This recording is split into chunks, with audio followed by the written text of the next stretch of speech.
É uma alegria estarmos aqui juntos. Foi me dada a incumbência de compartilhar com vocês um tema que vocês têm trabalhado durante o ano, que é um tema voltado para a questão da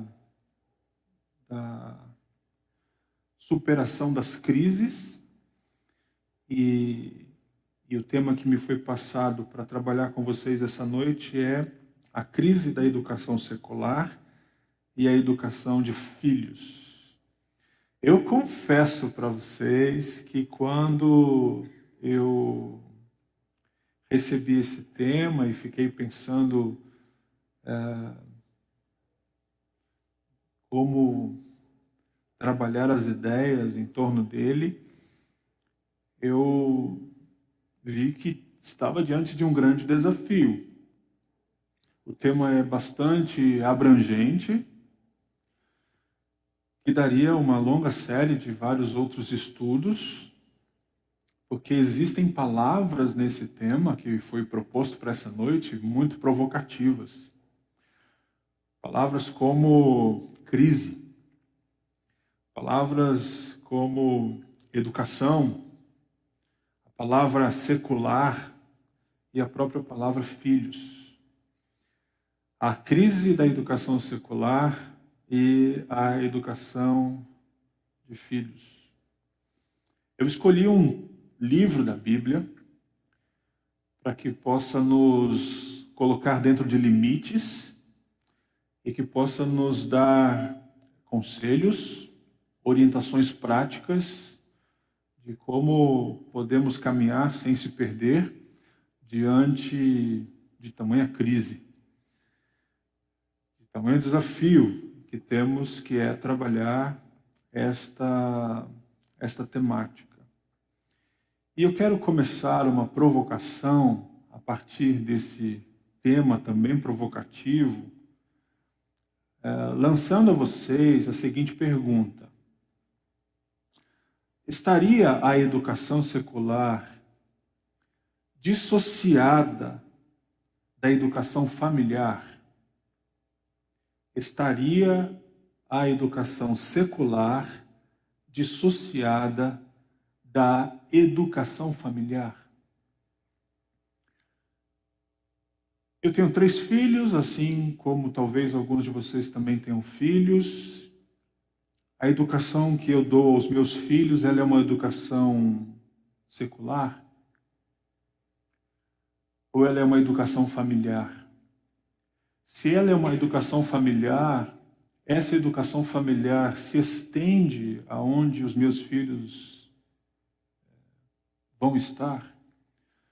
O que é secular? O que é familiar? O que é educação? O que é crise? A palavra educação, que aparece no tema do nosso bate-papo essa noite, é definida da seguinte forma: educação é a formação total ou integral de uma pessoa. Essa definição é do Cortella, quando questionado sobre educação. O que é? É a formação total ou integral de uma pessoa. Mas o que é crise? A palavra crise, ela foi usada na cultura grega e particularmente por médicos no seguinte sentido: quando um paciente é medicado, ele está exatamente no estado de crise, porque não se sabe o que vai acontecer, ou pelo menos o que se espera que aconteça depois dele ser medicado é que ele melhore. Mas há pacientes que morrem, mesmo medicados. Então, na cultura grega, no tempo antigo, a palavra crise, que para nós é traduzida na língua portuguesa, é de crises, como resultado daquilo que se espera em relação a uma medicação aplicada a um paciente. A cura ou a morte. Daí, a definição da palavra crise vem com alguns sinônimos, como, por exemplo, ela significa separação, significa decisão, significa definição. Então, nós estamos pensando no tema a crise da educação secular e a educação de filhos, dentro de uma provocação, se essa educação secular ela está dissociada da educação dos filhos. Se uma coisa é uma coisa, se outra coisa é outra coisa, ou se educação, seja ela secular ou familiar, é educação, não há diferenciação e ela se aplica em qualquer situação, seja ela do ambiente da casa ou de fora da casa, como reflexo da educação, partindo da ideia de que ela é a formação total e integral de uma pessoa. Se ela é a formação integral e total de uma pessoa, logo, como pessoa, ela pode passar por crises, por situações que envolvem separação, por situações que envolvem decisões ou tomadas de decisão e por definições. O que é que vai acontecer agora? Fiquei imaginando que talvez vocês estivessem pensando em crise secular, olhando para o ambiente da escola. Eu imaginei isso. Meu filho está na escola e ele pode estar diante de um sistema educacional do ponto de vista secular em crise. O senador, também professor Cristóvão Buarque, ele diz que crise educacional é do tamanho da crise da falta de uma educação de nação. Então, se a educação brasileira está em crise, para o professor Cristóvão, a razão do porquê existe crise na educação brasileira é porque falta para essa nação brasileira um plano de educação nacional. Então, se a gente somar esses dois que opinam sobre educação, podemos chegar a uma conclusão de que o problema da educação no Brasil, ou a falta de um plano educacional para uma nação, tem a ver com a má formação de uma pessoa. Porque se educação é a formação total, integral de um sujeito, a crise que se desenrola por conta de um sistema educacional de nação, ou a falta dela, é porque este sujeito não está sendo formado como deveria. E a grande questão que acaba diante dessa discussão sobre crise educacional é caminharmos para os extremos.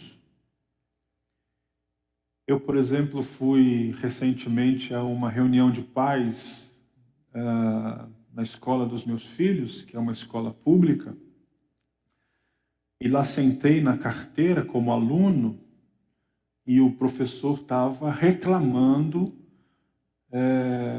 que os alunos não o respeitam, eles levam celular para a escola, tem alguns alunos que levam um jogo de baralho e ele fica dando aula de física e os alunos sem nenhum interesse em querer aprender a matéria da física, no fundo da sala jogando cartas ou no telefone celular, sem nenhum interesse na sala de aula.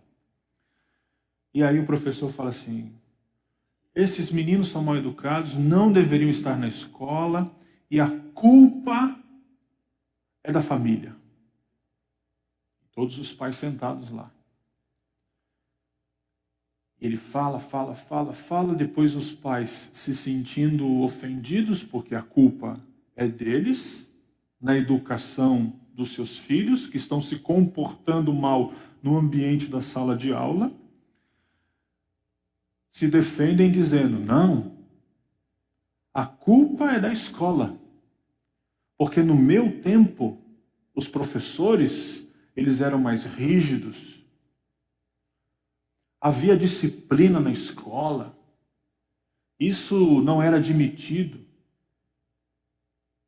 E aí o professor, agora se sentindo acuado, ataca a família se sentindo acuada, ataca o professor, aí os dois juntos, acuados, atacam o Estado. E quem é que vai responder em nome do Estado? E não chegamos a solução nenhuma, porque ficamos nos extremos, querendo encontrar culpados.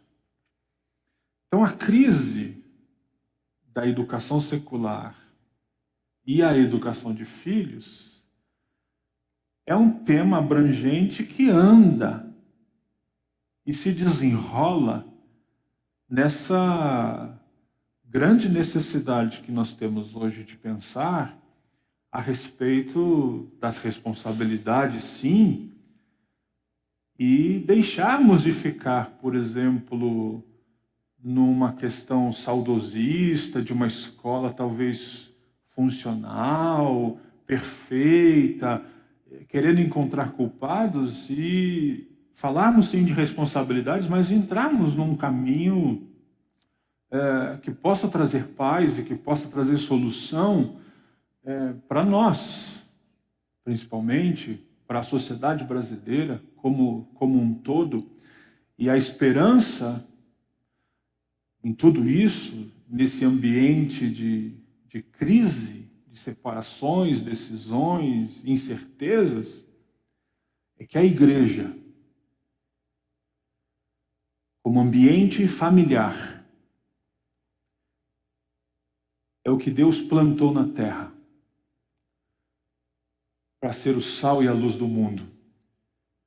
Portanto, há uma esperança de que não só o país seja um país diferente, mas que casas também sejam casas diferentes.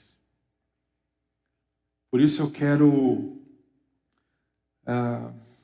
nessa apresentação, dizer a você que, se estiver cansado, se estiver como muitos pais chegam para os professores dizendo, eu não sei mais o que fazer com o meu filho, existe um caminho muito prazeroso de nele andar e de nele estar. Porque Jesus, quando foi acusado por pessoas, dizendo ser ele um comilão, um beberrão, ou que estava fazendo coisas em nome de Beelzebul, ou no poder do maligno, ele responde dizendo que para certas cidades, e aí cita o nome das cidades, haverá um juízo pesado sobre ela, por não reconhecer e não dar glória a Deus, pelos feitos poderosos da parte de Deus naquele lugar. E conclui essa palavra exortativa com peso de juízo dizendo, você está cansado, você está aflito, você está angustiado. Vinde a mim, todos vós, para que encontrem descanso para a vossa alma. Porque meu jugo, o meu fardo, não só é suave, como é leve. Então você, pai, como eu, no processo da educação dos filhos, se por algum momento você está no caminho do esgotamento, já não sabe mais o que fazer, já tentou de tudo. E essa coisa de tirar celular, essa coisa de proibir videogame, isso é paliativo, isso não resolve o problema. Se você está cansado, vamos para Jesus. Jesus nos convida a um caminho de descanso e de tranquilidade. Porque nós vamos descobrir que não tem outro jeito. Vamos brigar, vamos decretar palavras de ordem, vamos para a rua, vamos fechar a escola, vamos invadir, vamos botar para quebrar, quando na verdade o que Deus tem é um outro projeto. Um outro projeto de educação, um outro projeto de sociedade, um outro projeto de família, que na verdade tem tudo a ver com as Sagradas Escrituras e com um jeito simples, mas simples de ser e viver que a gente até duvida. A gente não acredita que a vida pode ser tão simples assim. Portanto, eu quero dizer a vocês que a educação secular, ela não está dissociada da educação familiar. Porque a educação, ela é a formação total e integral de uma pessoa no que diz respeito ao seu caráter, à sua ética, à sua moral e também ao seu estado espiritual. E a palavra de Deus nos orienta a como caminhar neste propósito da educação. Existe, portanto, um modelo ideal de educação social. Existe, portanto, um modelo esquecido, rejeitado, deixado à margem por conta de uma sociedade que tira Deus do negócio, que caminha para uma proposta cada vez mais liberal, cada vez mais contrária aos valores e à vontade de Deus para a vida de um homem, para a vida de uma mulher, criados à sua imagem e à sua semelhança, que de dois viram uma só carne, e que, portanto, essa diversidade de dois, que se torna em unidade, reflete aquilo que está revelado no livro de Gênesis.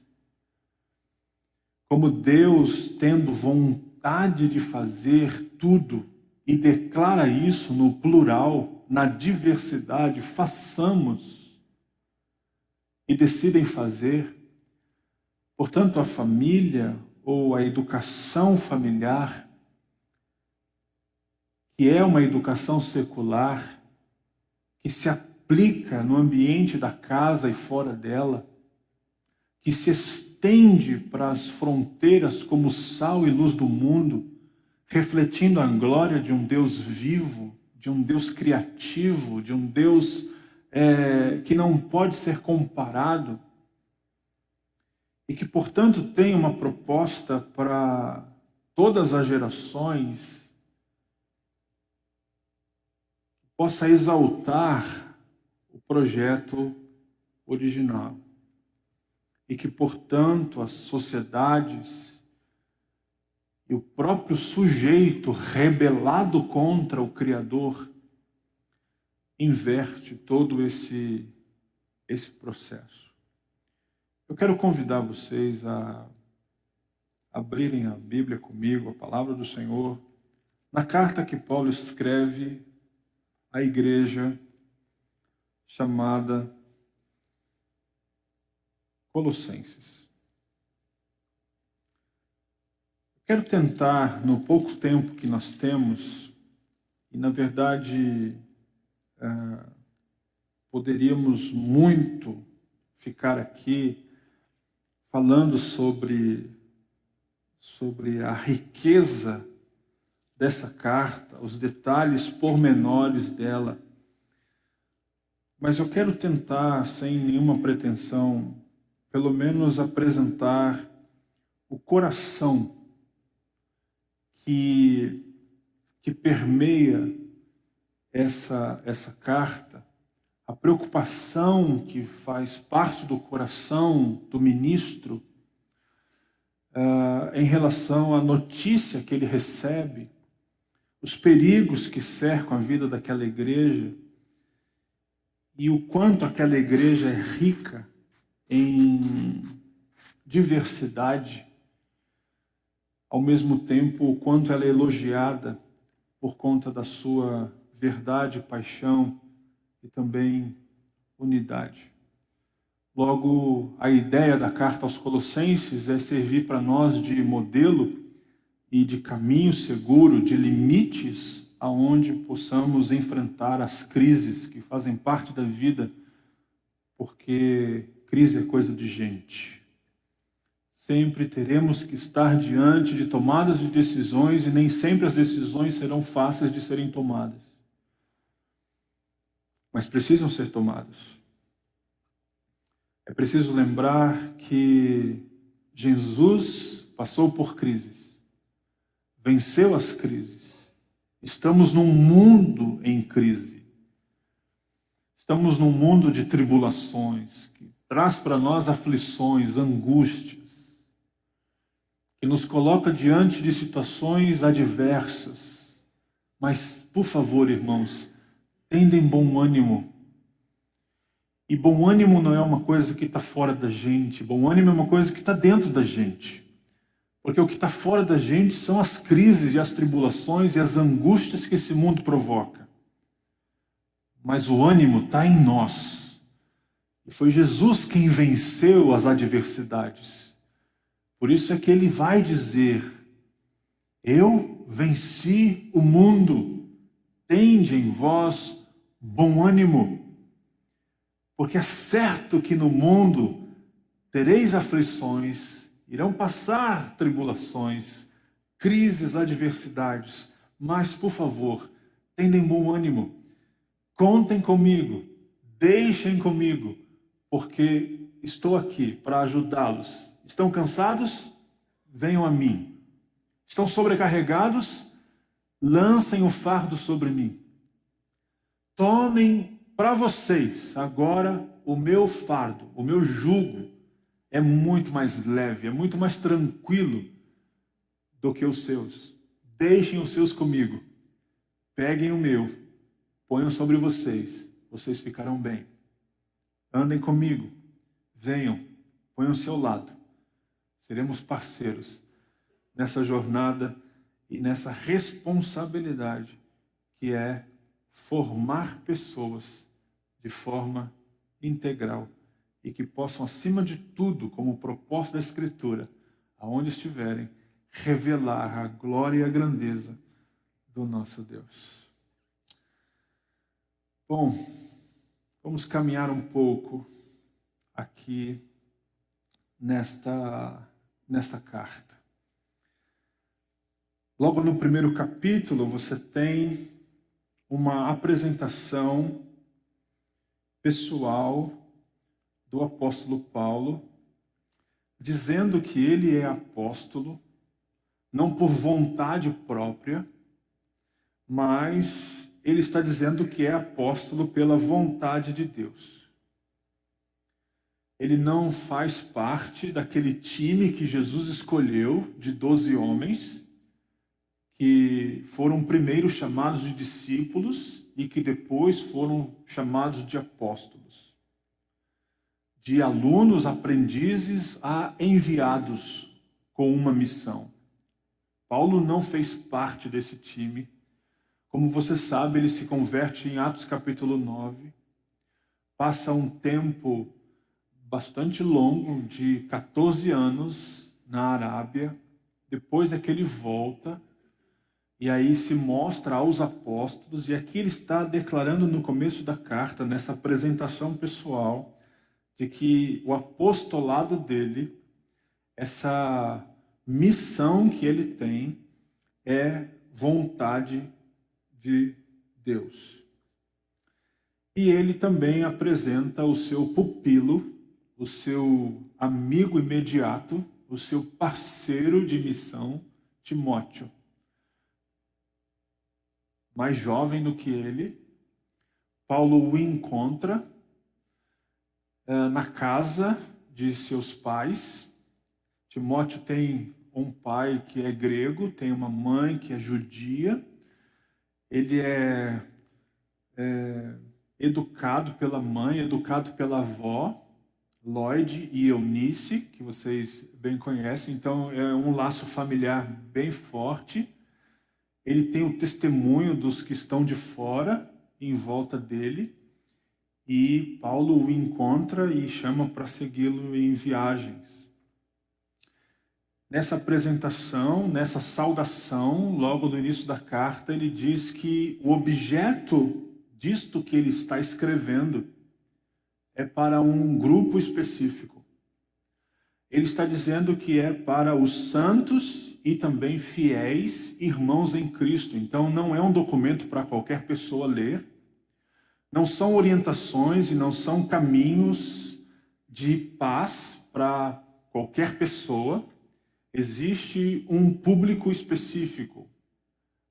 Assim como vocês estão aqui hoje à noite sentados para ouvir sobre crise educacional e educação familiar, esse documento que ele escreve é para santos e fiéis irmãos em Cristo,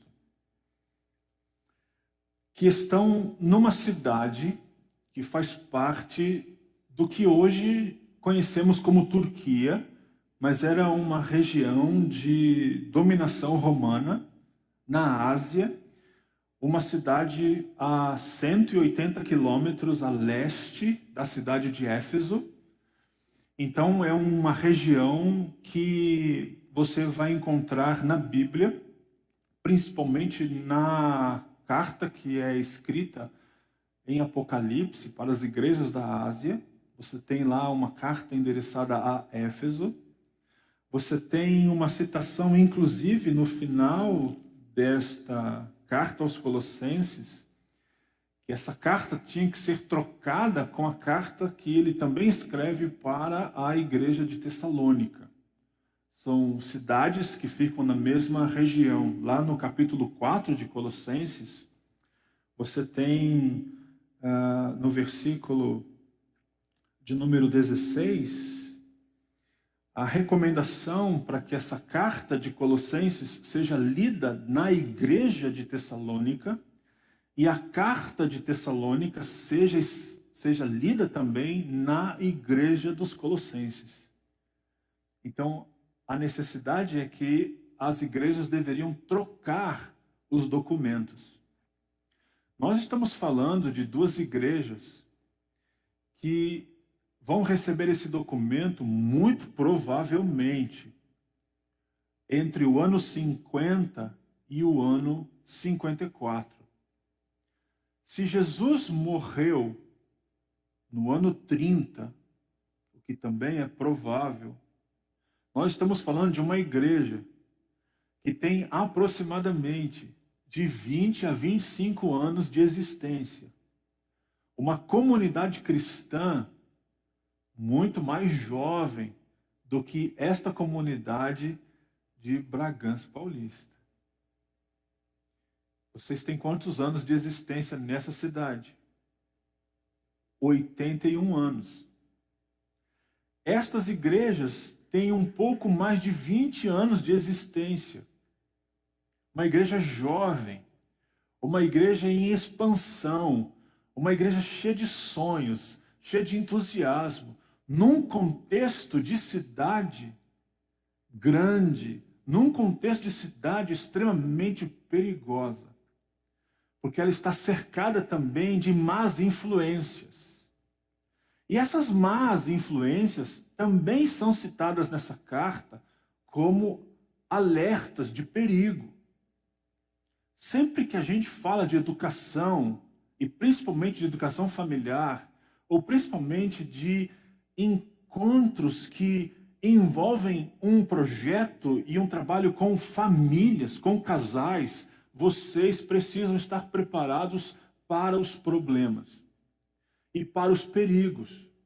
Porque não pensem vocês que um projeto de igreja para a família, um projeto de igreja para casais, um projeto de igreja para filhos, como comunidade, não ficará sendo vista pelo reino que não é de Deus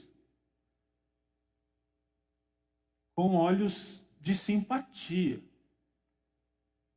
Perigos cercam todas as comunidades cristãs do passado, do presente e continuarão seguindo a igreja enquanto ela aqui estiver. Esses perigos são mencionados na carta, dentro do capítulo número 2, com uma expressão que Paulo vai usar repetidamente para destaque mesmo. E você vai perceber que logo em seguida deste alerta de perigo, vem uma série de versículos de ânimo, uma série de versículos que vão colocar a igreja em situação segura. Observe o versículo de número 4. A expressão que aparece dizendo: ninguém vos engane. Percebeu? No versículo de número 8, aparece essa mesma expressão dizendo: ninguém vos tome por presa. Então mudou.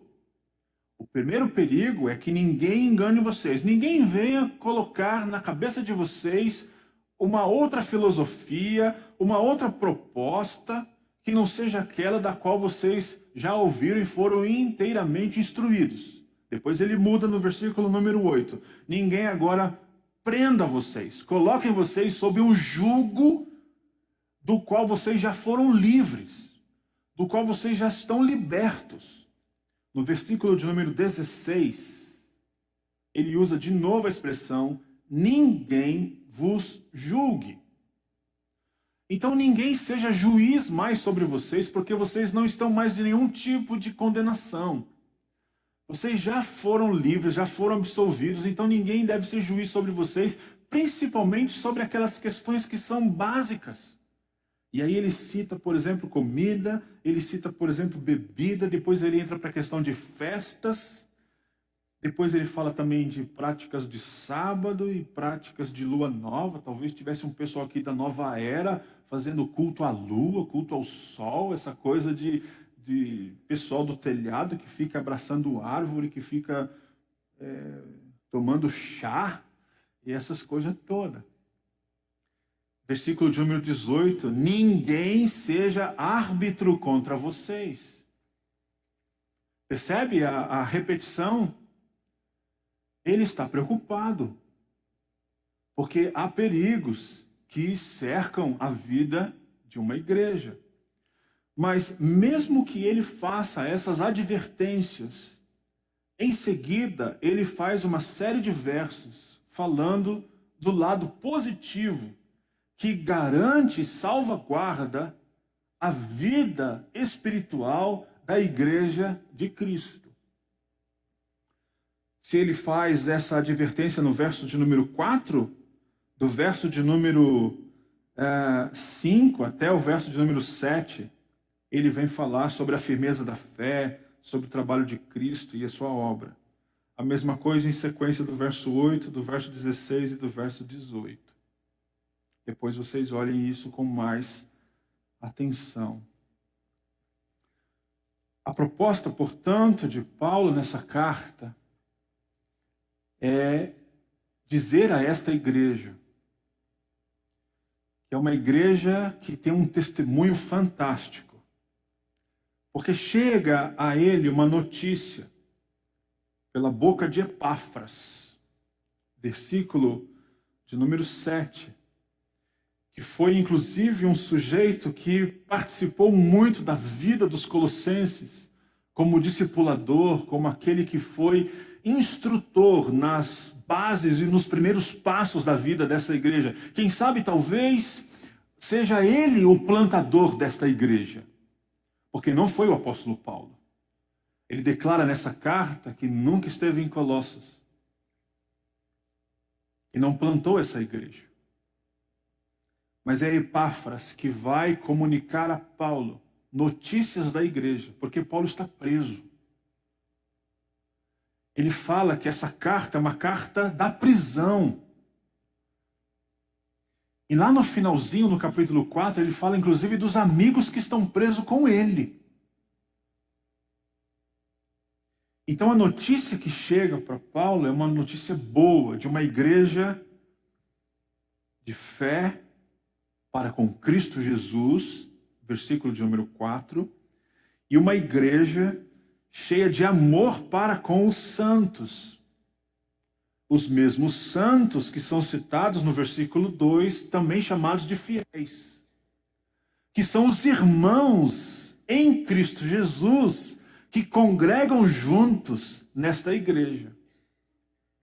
Agora, essa boa notícia, ela é regada de oração do apóstolo Paulo e também do Timóteo, porque ele usa a expressão no plural.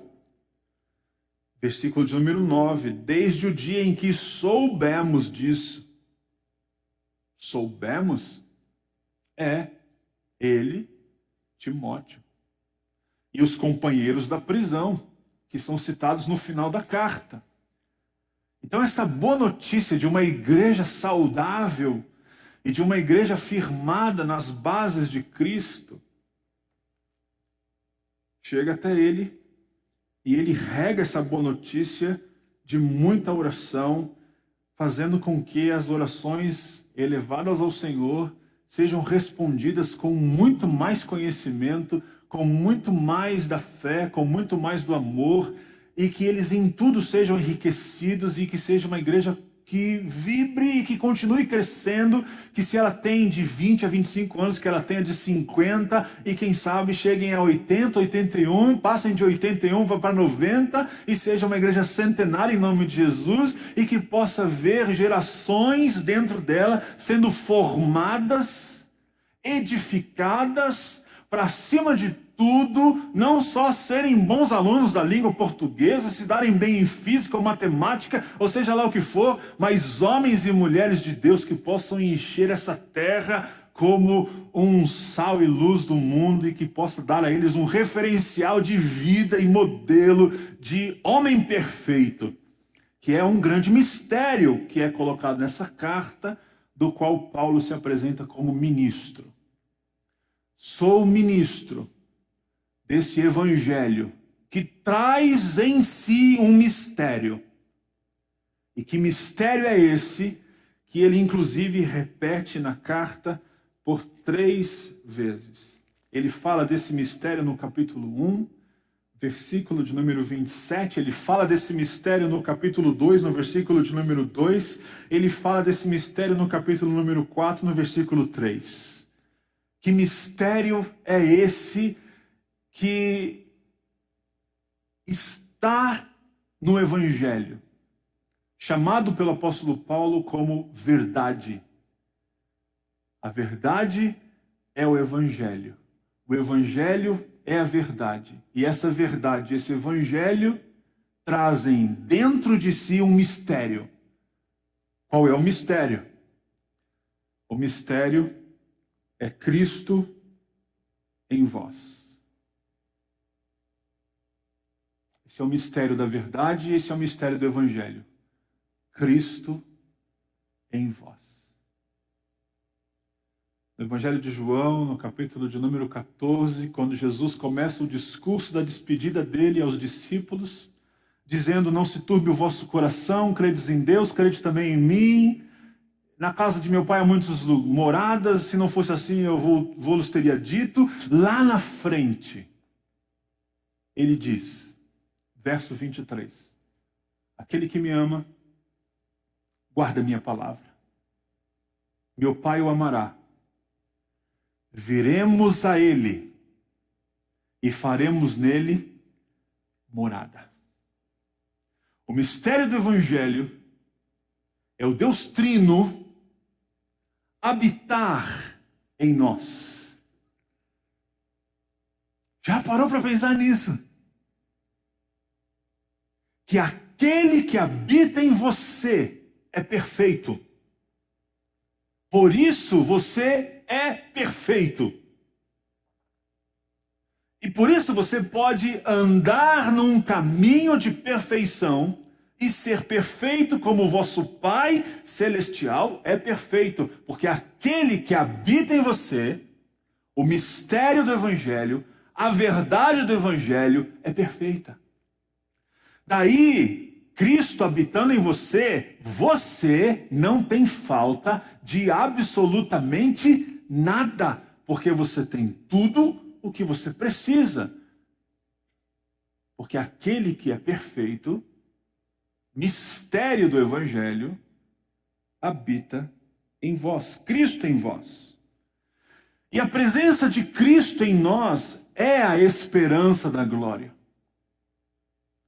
Porque se Cristo não habita em nós, não temos esperança alguma. Muito menos vamos saber ou nos interessar por qualquer coisa que seja, mesmo que no mínimo detalhe, da glória, porque não nos interessa. Que glória que nada. Que esperança, isto é, que esperar coisas nenhuma. Eu quero e preciso é agora. Mas o mistério do Evangelho é que Cristo já está agora. E por estar agora e habitar agora em você, ou naquele que nele crê, é que faz com que você espere por algo que vai ser muito, mas muito melhor do que aqui agora está sendo revelado. Por isso, a crise do momento é do momento, é circunstancial. Dizem que quem tem Cristo não tem crise, tem Cristo. Faz sentido. Ou talvez seja uma esperança irresponsável em não admitir que ainda estamos aqui e que no mundo teremos aflições e que a crise apertou, foi sim. E a situação e a adversidade é aqui, sim. Mas tem de bom ânimo. Versículo 28 do capítulo 1. Paulo diz que é este mistério que anunciamos. Agora veja o que aparece depois. Anunciamos de que forma? De que forma que anunciamos este mistério?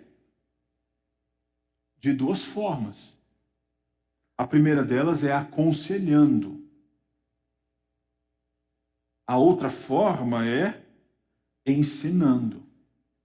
Agora veja a expressão do homem todo, ou do todo homem. Como alguém é educado. Como que a gente educa a criança? Que a gente diz não, e ele acha que não é não, e não é sim, e ele inverte tudo. Você fala, não faz isso. Ele vai lá e faz exatamente isso. Como é que a gente ensina uma criaturinha? Que sem você ensiná-la a desobedecer, ela desobedece. Aí você fala assim, mas quem foi que ensinou isso para ela? Você já teve a experiência de filho pequeno chegar em casa xingando? Aí você fala, mas quem é que ensinou isso para uma criança? Está voltando da escolinha.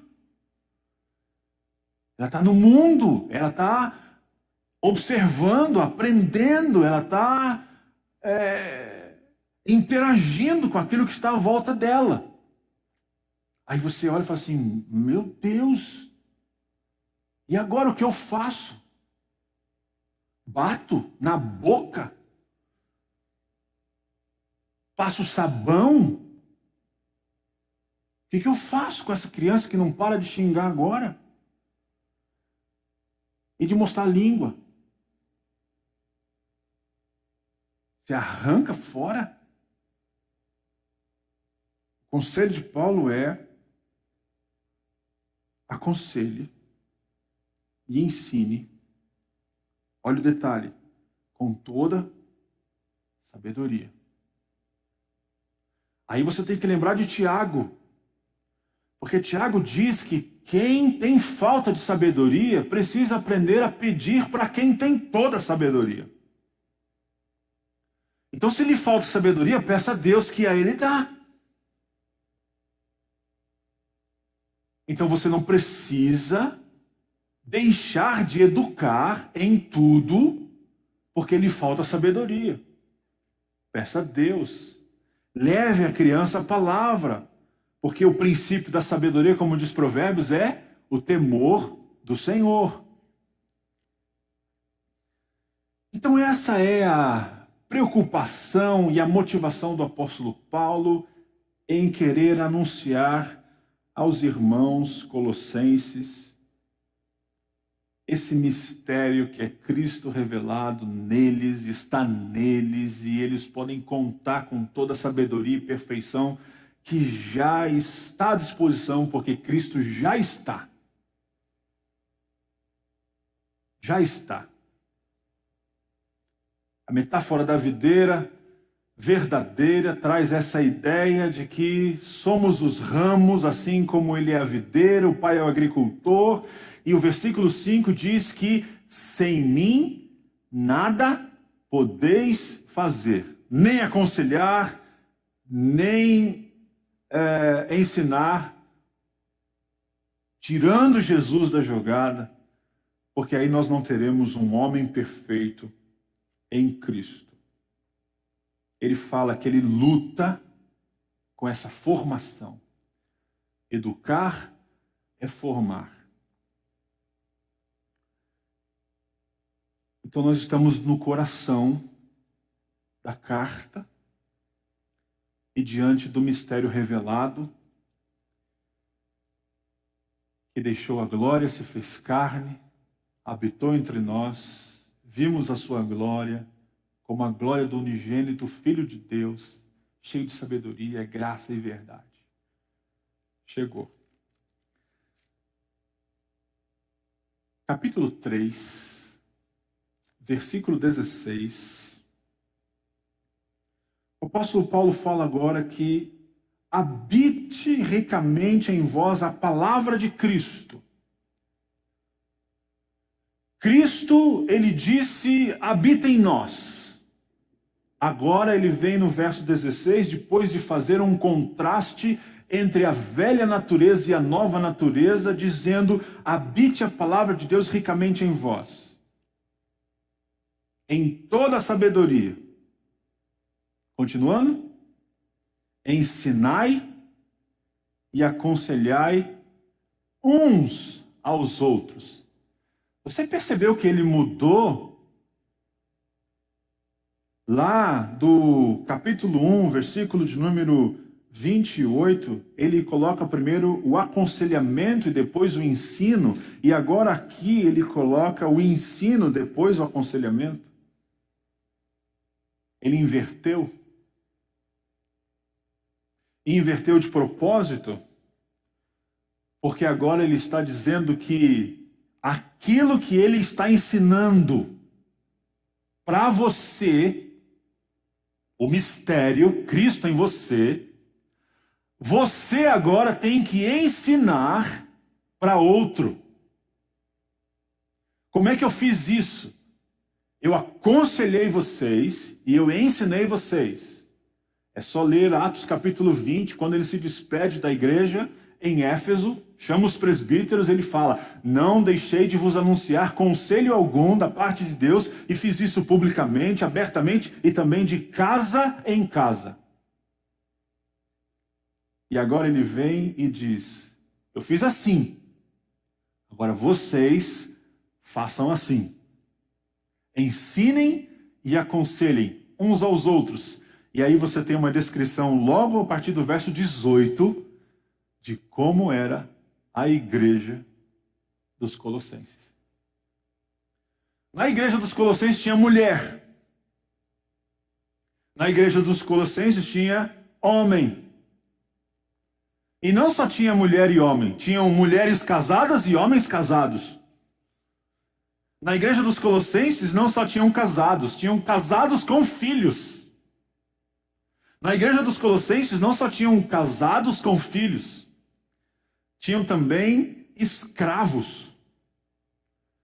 Mas não era qualquer tipo de escravo. Era escravo que ainda era escravo e escravo que era livre. Porque ele também vai falar sobre isso na carta, dizendo que agora não há mais grego, judeu, escravo, livre, porque todos são iguais em Cristo, e Cristo é tudo em todos. Olha os membros da igreja dos Colossenses. Tinha aqueles que eram donos de escravos. Uma igreja que praticava a escravatura. Nós temos uma carta que Paulo escreve também, que fala dessa relação escravo e seu senhor, né? Só que vem recomendações para as mulheres. Qual é a recomendação que Paulo dá para as mulheres e que está permeando as cartas do Novo Testamento? A submissão. A submissão da esposa para com seu marido tem um referencial. E o referencial dessa submissão é a medida que ela, esposa crente em Jesus, é submissa a Cristo. Cristo é maior que seu marido, esposa. Cristo é maior do que ele. Porque Cristo é o cabeça dele. Então ser submissa ao seu marido é ser submissa primeiro ao Senhor que é dele.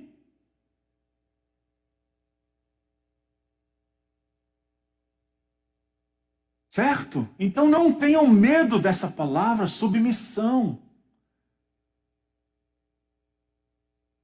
Porque a submissão é a ideia de estar com ele numa missão, que não é dele como marido, mas é do cabeça que é sobre ele, que é a missão de Deus.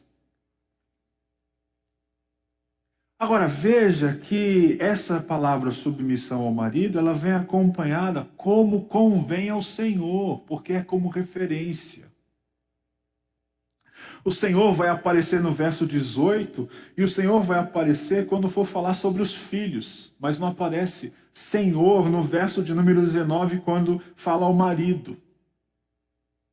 Curioso, né? É porque o marido não é crente?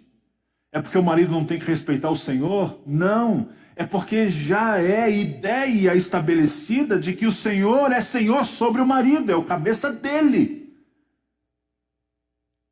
Não é que teu marido não tem cabeça, ele tem sim, a cabeça dele é Cristo.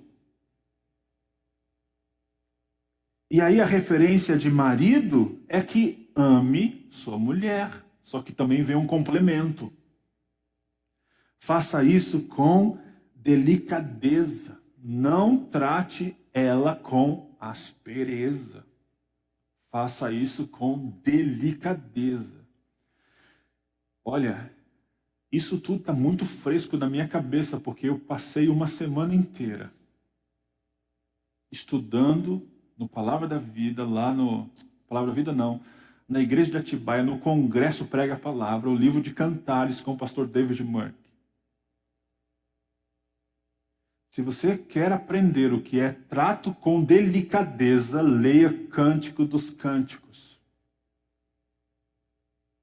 E você vai ver a pureza e a beleza que é o amor de um homem para com uma mulher. Que coisa incrível. Lições para fazer em casa. Filhos, obedeçam em tudo. Não ouviu muito bem? Vou repetir. Filhos, obedeçam em tudo a vosso pai ou a vossos pais. Complemento, isso é agradável a quem?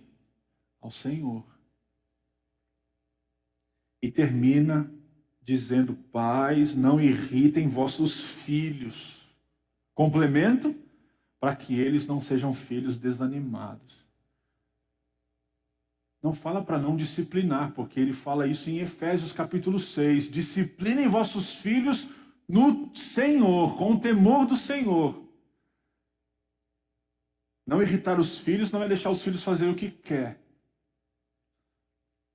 Enfim, vem uma série de recomendações sobre os membros da igreja, porque esses membros estão ligados exatamente à palavra que habita. Mas o caminho que a Bíblia nos revela é o seguinte. O mistério do Evangelho é Cristo em nós. Se eu entreguei a minha vida a Cristo como Senhor e Salvador, Ele está aqui. Senhor, eu te agradeço porque o Senhor habita em mim. Está tudo bem e ficará tudo bem. Obrigado. O que isso significa?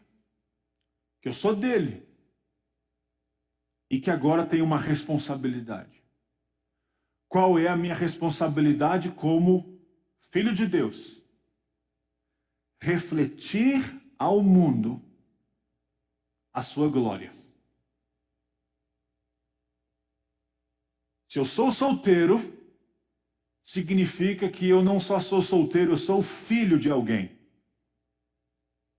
Se eu sou casado, significa cuidar bem da minha esposa, significa a esposa casada cuidar bem do seu marido, significa pais cuidarem bem de seus filhos, significa filhos obedecerem aos seus pais, significa patrões trabalharem e serem justos com os seus funcionários, funcionários serem servos e zelosos com os seus patrões. E nessa dinâmica de uma família em Cristo, uma nova sociedade surge.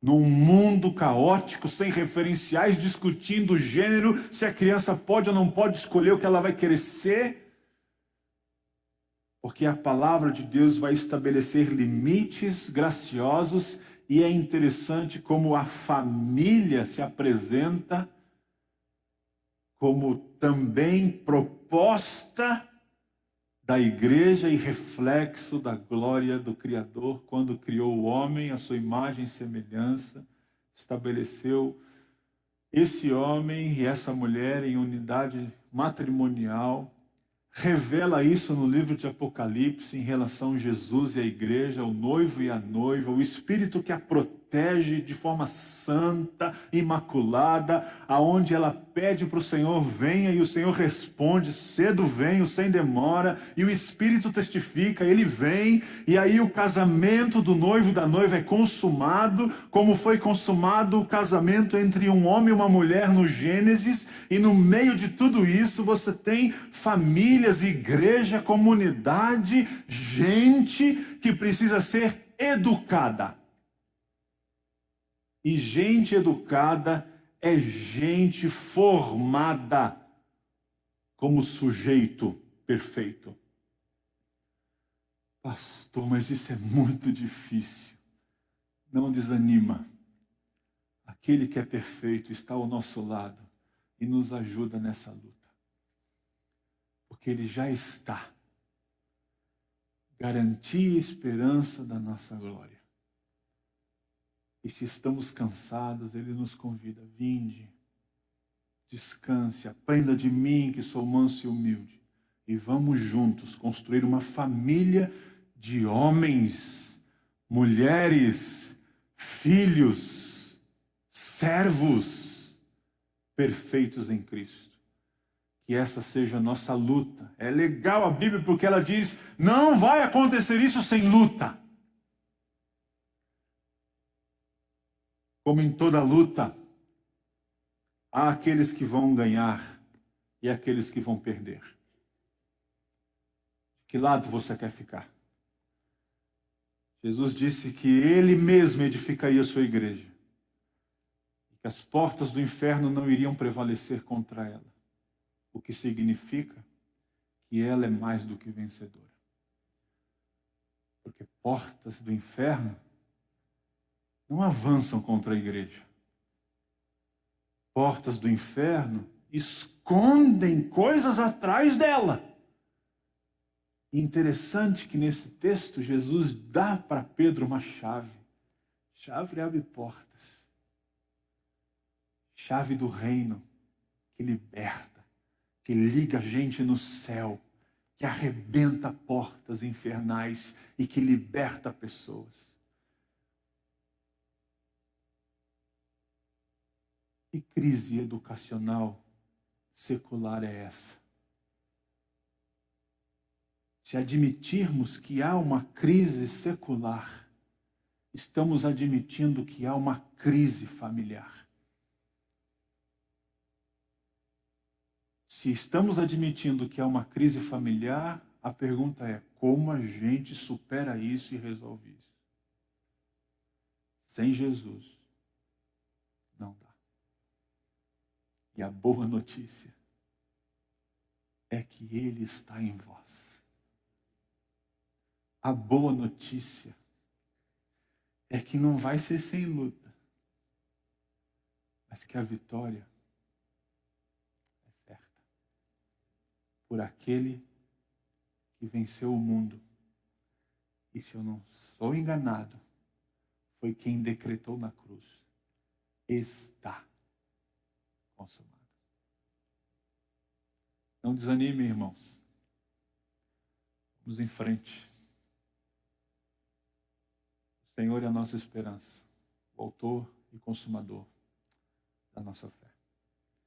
Espero poder ter ajudado vocês dentro desse grande desafio que é falar sobre crise, falar sobre essa coisa de educação secular, educação de família, os dramas de cada casa.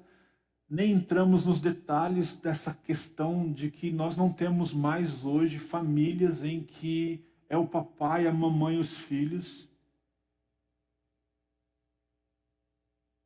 Porque esse tipo de família, homem, mulher e filhos, infelizmente já está desconfigurado em nossa sociedade brasileira e no mundo também. Mas existe um modelo. Existe um padrão, existe um ideal. E isso tudo é um mistério revelado a nós, que reside na pessoa de Cristo Jesus toda a verdade.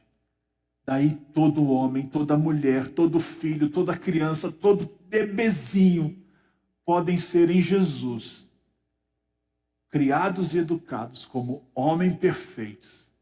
E essa responsabilidade é minha e é sua. Você, marido, trate bem sua mulher, viu? Você, mulher, trate bem seu marido, viu? Vocês, pais, tratem bem seus filhos. Filhos, prestem atenção, obedeçam em tudo os seus pais. Servos, obedeçam seus patrões. Patrões, sejam justos com os seus empregados. Igreja, ouçam o seu pastor. Sigam como uma família. E façam muitos e muitos anos de vida. Sejam centenários e encha essa cidade. E quem sabe, junto com Cumbica, com outras igrejas espalhadas por cada canto, enchemos a terra de gente que possa ser formada de forma perfeita em Cristo Jesus. E que Deus nos ajude nesse mistério. Amém.